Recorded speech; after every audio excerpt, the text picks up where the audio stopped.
Well, it's safe to say we all seen this coming, but as fast as it did is kind of crazy. Tesla stock sold off into the end of the day following this news, and there's a lot of mixed opinions on this. Some people think it's really good for Tesla, some people think it's really bad for Tesla.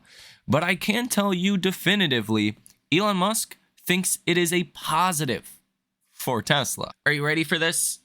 Trump plans to kill the $7,500 EV tax credit and has support from Tesla. Geiger Capital here says Elon is literally putting the country above his own financial interest at this point.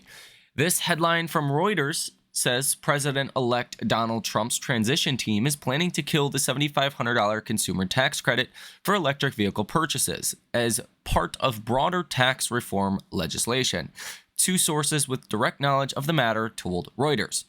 Ending the tax credit could have grave implications for an already stalling U.S. EV transition, and yet representatives of Tesla, by far the nation's largest EV seller, have told a Trump transition committee they support ending the subsidy, said the two sources who spoke on condition of anonymity. Wow. We all knew this was likely coming at some point, but this has happened way faster than expected. Now, Elon Musk commented on this post that I just read you and said, "In my view, we should end all government subsidies, including those for EVs, oil, and gas." So presumably there are subsidies coming to an end all over the place, not just for EVs, but presumably for oil and gas companies next. Squawk Square on X says that people not realizing that any elimination of the $7,500 tax credit is good for Tesla. Remember, it kept competition away, and Tesla had its best growth years when there was zero tax credit.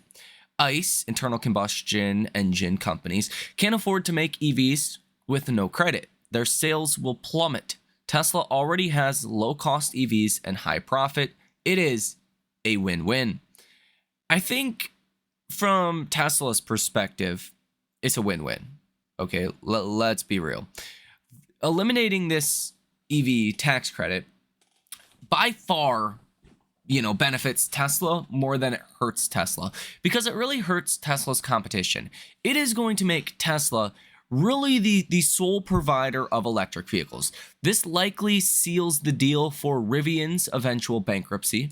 This likely seals the deal for Lucid's eventual bankruptcy. Although if I were to pick one of those two companies that would survive, it would be Rivian. But this will make it a lot harder for them to succeed. It's going to make it a lot harder for GM and Ford, Stellantis to succeed, if not just outright impossible. Because the thing about EVs, or about car companies in general, is you have to have your factories running at pretty much full capacity to be able to turn a profit. So to run your factory at full capacity, that means you have to be selling those vehicles as soon as you're building them. Right? You can't just run a factory and not sell the vehicles you're producing and overproduce. That is also a recipe for disaster. Now, if you take away the $7,500 tax credit, then it's going to make those GM, Ford, Stellantis EVs a lot more expensive. Whereas Tesla already has a lower starting point, and Tesla is already profitable on the EVs that they make. I mean, it costs Tesla like $32,000, if my memory serves me correct, to build a Tesla, whereas they're selling them on average for a little over $40,000, okay? It cost a Ford like $80,000 to $100,000 to make an EV, and they're selling it for roughly $60,000, right? So that's why they have massively negative margins. Well, now, add $7,500 on top of that. Now it's going to cost even more to make these EVs, unless there's some workaround for that, right? So this is actually a positive for Tesla's long-term business. In the very near term, it is spooking investors, and that's why you can see Tesla stock sold off into really the end of the trading day. Specifically, when this news came out, Tesla stock really started to sell off, and that's because Wall Street it's just uncertainty, right? Wall Street does not like uncertainty. So if Elon previously stated Tesla would deliver 20 to 30% earnings growth next year, or delivery growth, is that pricing in a ending to the $7,500 tax credit, or is it not? Does the tax credit presumably coming to an end in January or February, does that affect Tesla's growth prospects going ahead? There's uncertainty around that. Or could Tesla actually see a boost from that because competition will likely start to pull back? It's really hard to say.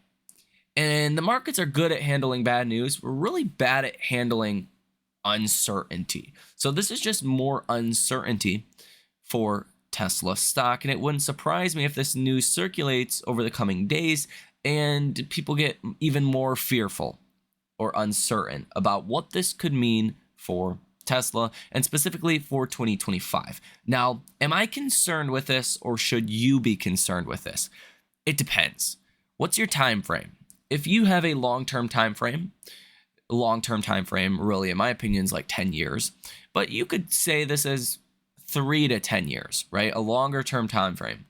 You're not banking on the stock to go up tomorrow or next week or next month or even next year, then obviously you should not be concerned with this. Okay, Tesla did just fine before. They will do just fine in due time afterwards. But I can't definitively say in the near term that this is going to help Tesla's business, right? When perhaps it could become less affordable to buy a new Tesla, I can't say that's a positive. It's going to take time for the competition to slow down their offerings, to potentially stop making EVs. And that's where Tesla could really see the benefit. But that's not going to happen overnight. So if you have a very near-term outlook on Tesla, like from now until the end of this year, although I think the backdrop is still positive, and I think Wall Street will take this as eventually positive, it does kind of hurt the prospects of an end-of-the-year rally for Tesla. It does. I have to be honest about that. I did not expect this news to come out this fast. I expected we would probably get this news a month or two, after the inauguration. I didn't feel like it was priority number one from the incoming Trump administration, but it does seem like this is up there on the list of priorities. Now, after all, I believe Elon Musk probably told Trump to do this, so I don't know about you guys, but I don't run Tesla, I don't run HIMS, I don't run Dollar General, I don't run AbbVie, I don't run any of the other companies that I invest in. So you have to put faith in the management teams that they are going to do and make the best decisions for your investment. If you don't believe that, you should not invest in a company in which you don't believe that, right? So I think Elon probably has a pretty strong idea of what this will do for Tesla. So from that perspective, I think Wall Street will get over this, but it does create more uncertainty between now and year end, or even from now until, at some point in 2025, until we know how this is going to affect Tesla numbers. Now, I believe once we get closer to 2025, perhaps the end of this year or even into 2025, Wall Street will start to pay attention to robotaxis and FSD, and presumably there's going to be less regulation attached to that. It could be easier to get robotaxis in different cities and states. So I think if we're comparing apples to apples, like let's say the elimination of the $7,500 tax credit on one hand, or less regulation for FSD and Tesla able to launch full self-driving and robotaxis in more cities and states next year. Which one would you rather have? Would you rather have the $7,500 tax credit or robotaxis expanding faster? You'd much rather have robotaxis expanding faster. And it seems like that is inevitable at this point. I mean, just using a little bit of common sense here. So do I think this is the dagger in the coffin for Tesla? No, absolutely not. This could help Tesla. But in the near term, Wall Street is going to be a little concerned. I do think an overall Trump administration is a positive for Tesla. And that's why I'm still excited about Tesla, even as Tesla is in the 300s, about $313 per share right now, because I do think next year is going to have a lot of positives for Tesla, and even some of that AI euphoria, AI pricing could start to get sprinkled onto Tesla, as well as Wall Street starts to look at other options besides just semiconductors that are going to benefit from the AI revolution. Now, with that said, we will take a listen to I will at least share with you some of the main headlines from Jerome Powell's speech that took place towards the end of the day today. That happened at 3 p.m. Eastern Standard Time. But I do want to kind of go over the economic data coming out tomorrow morning, because I think that's going to be extremely critical for markets from the perspective of Wall Street has been assuming we are going to have a soft landing. Now, I think the odds of a soft landing have grown. Clearly, with more data, you need to be reevaluating your stance. For a while there in August, or even July, August, September, it was looking real dicey. Unemployment claims are rising. The unemployment rate was rising. It looked like what I was seeing on the ground personally with, retail traffic and restaurant traffic, it was all going down for like months in a row. I think restaurants have been down 4 of the last 6 months. And previously, it was 5 of the last 6 months. Just last month's data showed restaurants picked up a little bit. So there was definitely some warning signs. Well, you're starting to see maybe things are not going to continue to get worse. Now, some of the more positive outlook does have to do with revisions, and they can be a little bit flaky. Here this month, gone next month. So that's why I don't want to draw any firm conclusions here. But Wall Street has. Wall Street has drawn the conclusion that we are going to have a soft landing. Now, even if we get a soft landing, which I think the odds of that have grown, like I said, you're going to get waves to this, Waves are ever changing, You're not going to get, in my opinion, a prolonged period in this environment with there clearly is some weakness out there in the economy of just steady growth, right? You're going to have good months and bad months. And you're probably due for a bad month or two of data coming soon. Now, I don't know if it's going to be necessarily between now and the end of this year. It would seem likely with the shopping season that is starting that perhaps you could get some good data, like with retail sales coming out tomorrow for the month of October. It wouldn't surprise me if retail sales come in a little bit better than expected. Not super red hot, but not terrible either, which will likely help reinforce that soft landing narrative. But I do think inevitably, as we start 2025, as we get the holiday season over with, you could start to see some worse data. And that's where I think you get the correction, which could be, if we have a soft landing, the last buying opportunity before we go on a prolonged stretch of I don't want to say optimism or euphoria because that sounds short term, but a longer kind of bull market, a more predictable bull market. Again, if we avoid a recession, there's a case to be had that we've had a rolling recession for years, and maybe things are kind of leveling out now and we get back to something that's more slow and steady. I do not know. I do know with a certainty that we don't know, right? I can tell you with certainty, there is no certainty about what's coming next for the economy. We could plunge into a recession. We could have a soft landing. We could have, up and down kind of growth, right? Good months, bad months. I have no idea. I think the odds are good that things are not going to be great over the next 6 to 12 months, that there will be ups and downs. And with the view of markets, basically everyone's in the soft landing boat. Like that boat is basically sinking at this point because everyone's jumped in it, that there is room for a bit of a snapback to say, okay, maybe we got too ahead of our skis here. Maybe a soft landing's not guaranteed. And that's where markets will start to say, maybe this valuation doesn't make as much sense as perhaps we thought. Okay, Michael J. Kramer on X says S&P 500 equal weight 2024 and 2025 earnings estimates. Again, this has to be one of the dumbest rallies I have ever seen. And 2024 EPS estimates have been falling pretty much for 2 years now, especially throughout 2024. They were stable a little bit for a while, seeing a little bit of a boost, and they recently plummeted right before the Q3 earnings that we just got. And that's why company earnings looked good, because estimates plummeted right before them. Okay, who cares? Wall Street doesn't care. 2025 earnings have also plummeted at the same time, and they continue to go down more so in a straight line. You've kind of seen a bottoming start to happen in 2024 earnings estimates, because, I mean, this current quarter, Q4, is the last quarter of this this year, right? So there's a little bit more certainty to what 2024 earnings could look like. But 2025, they continue to come down. As I've said here on this channel many times before, it really doesn't matter in regards to valuations until something changes.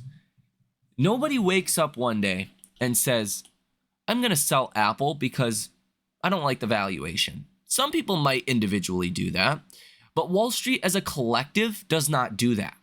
Well, it would have happened by now. It never happens like that. Apple doesn't just hit a 28 times forward multiple, growing at 5% revenue over the past 3 years, and go, oh, yep, this is it. This is as stretched as the valuation will get. No. But if you start to get concerns about the economy, then valuations matter. Okay? And that's why stocks have done well in recent months, because the economy is surprised to the upside. And in that scenario, valuations do not matter. So what I'm saying here is you probably don't get a correction until something changes for the negative. Because on a valuation basis, you should definitely see big tech trading lower than where it is today. Based on, any valuation multiple you want to do. Price to sales, all-time high. We've never seen a more expensive market based on that metric. Price to earnings, you're almost at the most expensive you've ever been at. Pretty much up there. Like, any valuation metric you want to look at says stocks should not be trading where they are. But until something gets worse, until growth slows down, or there is concerns or fears out there, Wall Street's not going to wake up one day and care about valuations. That's why I think every piece of economic data will be very important. That is retail sales tomorrow. That is inflation. That is everything. All of it will be very important. Okay, now Jerome Powell just dropped a bit of a bombshell, and let's go over those headlines. Jerome Powell says the economy is not sending signals that U.S. central bank needs to be in a hurry to lower interest rates, so really pushing back on a potential December cut. Jerome Powell said the Fed is committed to finishing the job on inflation. He says, I expect inflation to continue to come down towards the 2% goal on a sometimes bumpy path. He says moving policy over time towards neutral policy path is not preset. Again, kind of pushing back towards December's cut. Jerome Powell says the Fed is closely tracking gradual decline in housing services inflation, which has yet to fully normalize.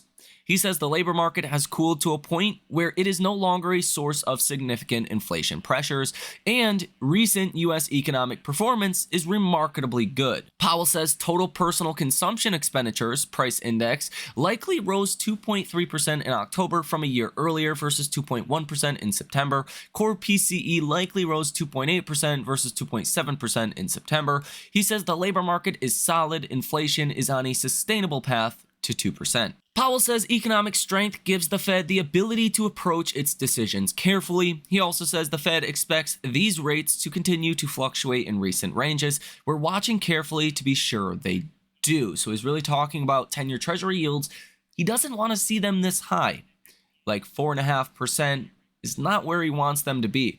But he's not concerned unless they stay here for a prolonged period of time.